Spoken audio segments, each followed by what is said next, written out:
네. 자, 이제 이번에는요, 아까 했던 거 계속 하겠습니다. 인성 질문.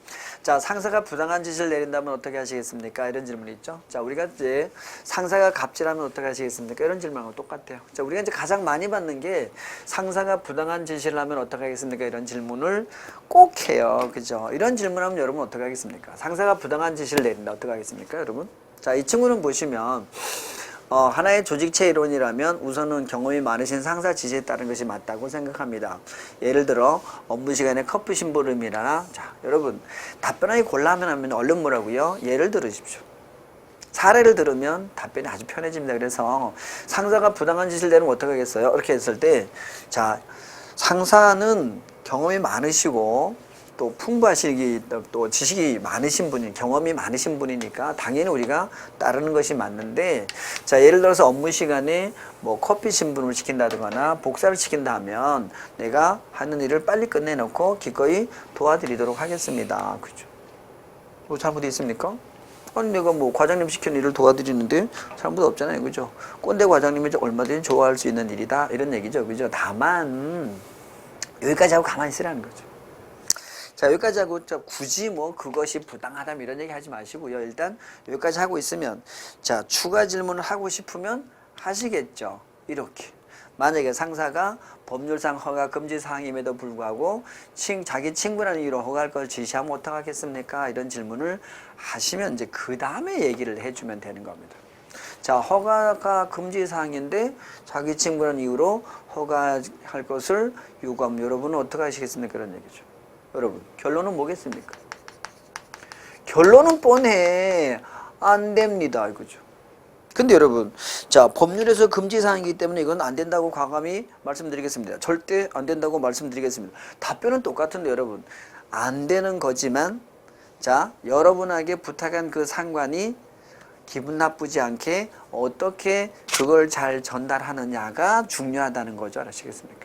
그럼 여러분의 그 면접관은 뭘 보려고 한다는 거야?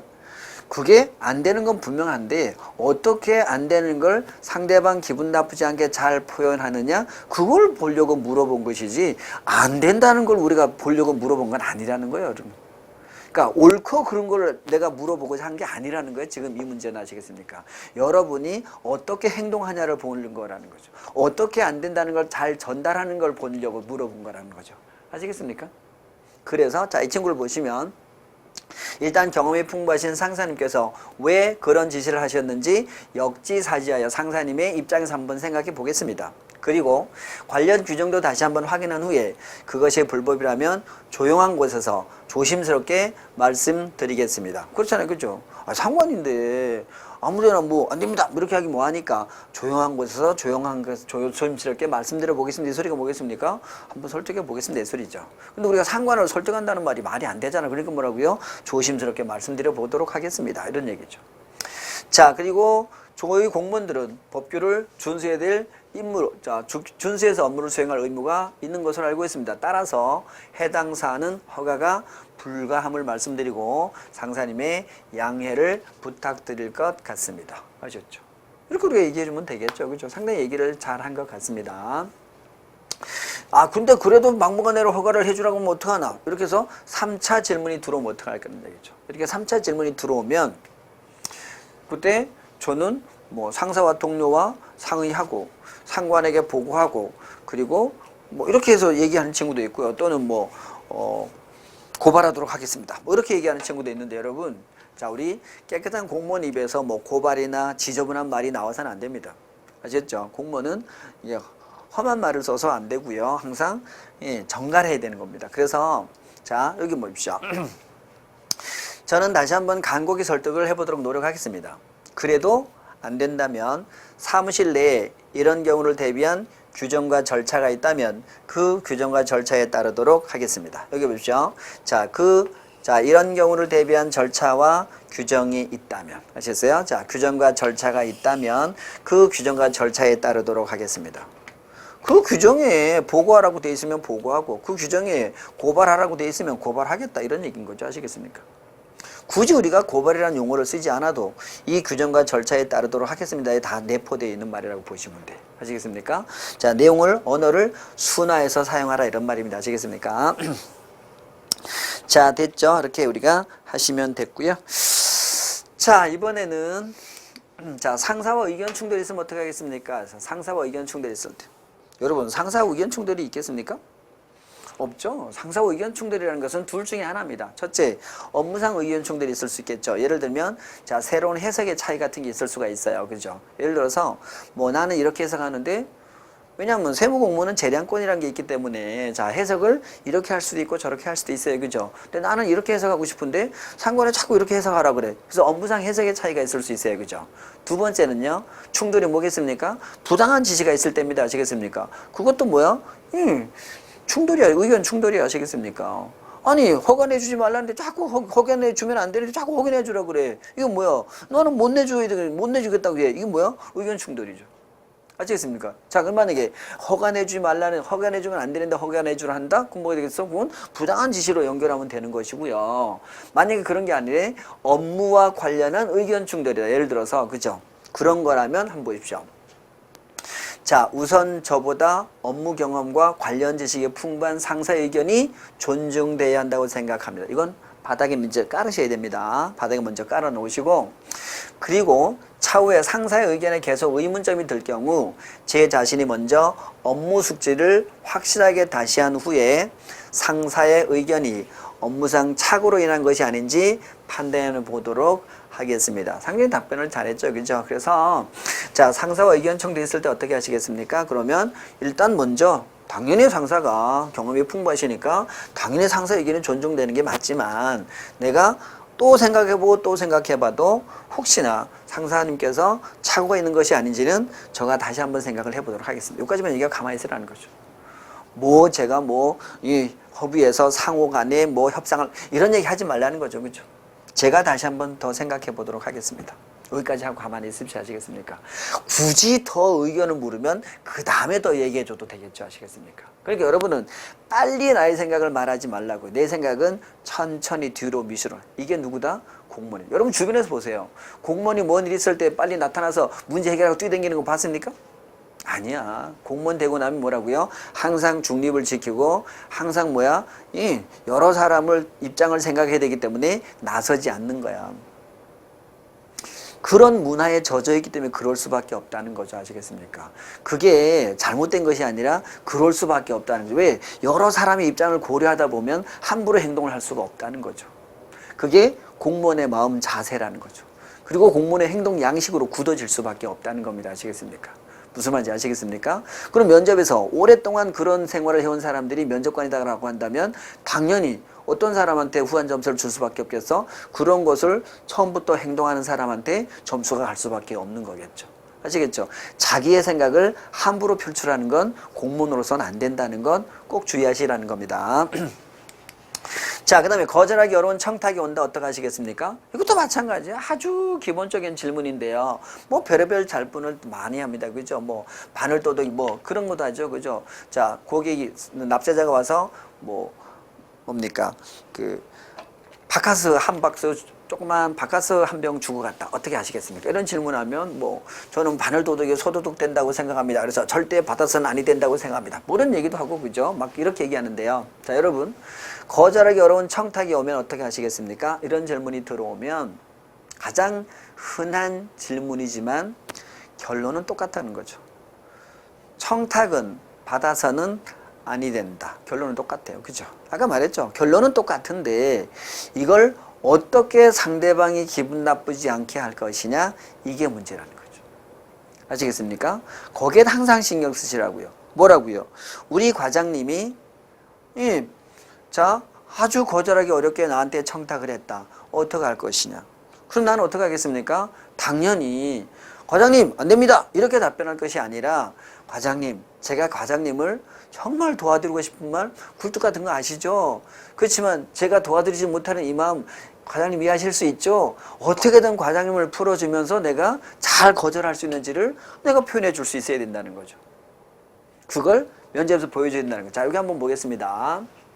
이 친구는 뭐라고 답변했냐면 제일 먼저 그 부탁이 합법적인 것이 불법적인 것부터 판단해 보도록 하겠습니다. 합법적이라더라도 부당한 부탁이라면 저보다 공직에서 경험이 풍부하신 상관이 관계자에게 문의한 후에 융통성 있게 대처하도록 하겠습니다. 자, 여기는 보시면 이제 왜 이런 말을 했냐면요. 자, 요 친구한테 제가 조금 점수를 준다면 뭐냐면요. 상관이나 관계자에게 문안 후에 융통성 있게 대처하도록 하겠습니다. 그랬잖아. 그죠? 여기서 보시면, 자, 우리가 불법이 아니고 융통성을 발휘할 수 있는 범위 내의 사항이라면, 융통성을 발휘할 수 있는 범위 내의 사항이라면, 내 혼자 판단하는 것이 아니라 상관이나, 자, 이런 전문가들한테 물어서 하게 되면, 훨씬 뭐라고요? 융통성, 법규 내에서는, 법률이 정하는 규정 내에서는 얼마든지 융통성을 발휘할 수 있죠. 그죠? 그러니까 요거는 전혀 문제가 없는 답변이라고 보시면 되겠습니다. 그래서 자, 이 친구는 얼른 뭐를 들어준 겁니까? 예를 들어준 거죠. 제가 항상 하는 말입니다. 예를 들어서 자, 민원인들이 줄을 서서 민원 처리를 하고 있는데 상사의 지인이 몸이 편찮으신데 순서를 바꿔서 할 수 없냐고 부탁하신다면, 이렇게 해서 얼른 사례를 들었죠. 아주 좋은 방법, 이런 방법이 좋은 방법입니다. 이렇게 사례를 들어서 하면, 자, 저는 먼저 민원인들에게 사정을 말씀드리고 상사님 지인분의 건강 때문에 어쩔 수 없이 먼저 하고 빨리 병원에 가셔야 되는데 여러분들이 좀 양보해 주실 수 있는지 양해를 구해 보도록 하겠습니다. 아시겠습니까? 여기까지. 이 친구는 그 뒤에 말을 붙였는데요. 요건 떼버리시고 여기까지 말하고 스톱하시는 게 좋을 것 같습니다. 그렇죠? 이렇게 하면 자, 무슨 말이겠습니까? 상관이 질의를 이런 부탁을 했지만 내가 누구한테 물어보겠다? 예, 민원인들한테 물어보겠다. 지금 바쁜 사람이 있어서 빨리 아파서 병원 가야 되는데 급하니까 얼른 하고 가야 되는데 혹시 여러분들한테 미안하지만 양보 좀 해 주시겠습니까? 여러분이 안 된다면 할 수 없지만 해 주십시오. 이런 부탁을 해보겠다는 거죠. 근데 여러분들이 만약에 안 해준다 그러면 과장님 어쩔 수 없는 거 아시죠? 이런 분이잖아. 이렇게까지 노력했는데 안 된다고 해서 과장님이 나한테 뭐라 그럴 리는 없잖아. 아시겠습니까? 거절하는 방법 아시겠죠? 이렇게 했을 때 과장님은 아, 이놈은 참 일처리를 잘하는구나. 이렇게 할 수 있다는 거죠. 아시겠습니까? 그런 걸 표현하고 있는 게 좋은 거라는 거죠. 그래서 거절하기 어려운 청탁이 오면 어떻게 하시겠습니까? 라고 했을 때 자, 우리는 답을 요구하는 것이 아니라 그 답을 말하기 전에 어떻게 여러분이 행동하고 표현할 수 있는지를 보는 거라는 것. 아시겠습니까? 그걸 표현해 주는 게 중요한 부분이라는 것. 면접은 바로 그런 걸 연습하는 것이라고요. 아시겠습니까? 낯간주로 하지 마시고요. 그런 걸 잘 표현할 수 있어야 된다. 아셨죠? 자, 그렇게 하시면 되겠습니다. 그래서 여러분들이 한번 말로서 연습을 해보시고요. 그걸 하기 위해서 다시 글로서 표현해서 준비하시면 되겠습니다. 아셨죠? 자, 이번에는요, 넘어가겠습니다. 자, 민원인이 화를 낸다 어떻게 하시겠습니까? 민원인이 화를 낸다 어떻게 하시겠습니까? 아까 얘기했었죠, 그죠? 아까 민원인이 화를 낼 때는 자, 둘 중에 하나라고 생각합니다. 첫째, 뭐라고요? 자, 첫째 뭐라고요? 필요한 처분을 받지 못했거나, 필요한 처분을 받지 못했거나, 그죠? 또는 뭐라 그랬었습니까? 자, 뭔가 규정을 잘못 알고 있어서 오해하고 있거나 둘 중에 하나일 거라고 생각합니다. 그랬죠. 그래서 만약에 필요한 처분을 받지 못한 경우라면, 그죠? 필요한 처분을 받지 못한 경우라면. 자, 그래서 우리는 이 필요한 처분을 받지 못했거나 또는 오해해서 화를 낼 수도 있기 때문에 먼저 뭐부터 해야 되는 겁니까? 민원인의 말씀을 잘 경청해서 듣고 그분이 정말로 필요한 처분을 받지 못한 것인지 아니면 전반적인 행정 절차나 규정을 잘 몰라서 오해가 있은 것인지를 먼저 확인해 보도록 하겠습니다. 판단해 보도록 하겠습니다. 이거죠. 여기까지. 됐습니까? 자, 그래서 만약에 그랬더니 자, 필요한 처분을 받지 못한 경우라면 누가 처리했는지에 관계없이 즉각 정중히 사과드리고 적합한 절차를 밟아 필요한 조치를 즉시 도와드리도록 하겠습니다. 즉시 필요한 조치를 도와드리도록 하겠습니다. 그리고 만약에 자, 규정을 잘 몰라서 오해하고 있는 경우라면, 규정을 잘 몰라서 오해하고 있는 경우라면 그분께서 최대한 이해하기 쉽게 차근차근 잘 설명해서 다시는 오해하는 일이 없도록 도와드리도록 하겠습니다. 자, 지금까지 여기까지 설명한 걸 우리는 뭐라 부르냐면 세법에서는 납세 서비스라고 불러요. 가끔은 이런 질문도 합니다. 자네는 납세 서비스가 뭔지 아나? 이런 질문을 하는데 바로 이런 겁니다. 자, 납세자가 이해하기 쉬운 언어로서 납세자가 이해하기 쉽게 차근차근 잘 설명해서 다시는 오해하지 않도록 하는 걸 뭐라 불러? 납세 서비스라고 불러요. 아시겠습니까? 바로 이게 납세 서비스입니다. 자, 그래서 민원인이 화를 내면 어떻게 할 것인가? 민원인이 땡깡을 부리면 어떻게 할 것인가? 다 같은 부류라고 보시면 돼요. 아셨어요? 이렇게 자, 답변 준비하시면 되겠고요. 자, 그 다음에 그냥 무작정 와서 땡깡하는 치우는 민원이 있다면 어떻게 하시겠습니까? 역시 마찬가지죠. 그죠? 일단 뭐라고요? 예, 잘 들어보도록 하겠습니다. 경청. 그죠? 자, 그런 후에 무엇이 문제인지를 찾아서 거기에 맞춰주면 되겠죠. 그죠? 그래서 이것도 마찬가지입니다. 이 친구 보면 자, 민원인들한테 피해가 갈까봐 일단 다른 데로 인도해서 그분이 무시당하지 않는 느낌을 받도록 잘 얘기를 들어보도록 하겠습니다. 뭐 이런 얘기죠. 뭐 그래도 안 되면 어떡하나? 그럼 뭐 동료나 예, 상사의 도움을 요청하도록 하겠습니다. 이런 얘기죠. 그래도 안 되면 어떡하나? 뭐 이런 얘기죠. 근데 가끔 이런 질문도 있습니다. 야, 세무사장 나와! 이런 소리 지르면 어떡하나? 이러죠. 세무사장 나와! 이런 소리 계속 지르면 어떡하나? 이런 거죠. 그랬더니 학생이, 수험생이 뭐라 지금 답변했냐면, 예, 그래도 제가 책임이 있기 때문에 끝까지 저는 세무사장님 만나지 못하게 하고 제 선에서 해결할 수 있도록 설득해 보도록 하겠습니다. 그랬더니 면접관이 이렇게 얘기했습니다. 아, 그래. 사실 이제 그렇긴 하지만 말이야. 솔직히 말하면 뭐냐면 올라가라 그러는 게 더 좋아. 올라가봤자 그 사람도 올라가면 말도 못해. 금방 해결된다고. 서장 앞에 가면 말도 못하는 것들이 그래. 이렇게 얘기를 했다고 사실은 아시겠습니까? 그러니까 자, 우리가 자, 땡깡 치는 민원이 사실은 실무에서도 가장 문제점이 되기 때문에 그러는 거죠. 자, 그래서 우리 아까 말했던 이론적 답변은 그렇게 하시면 되겠습니다. 똑같이.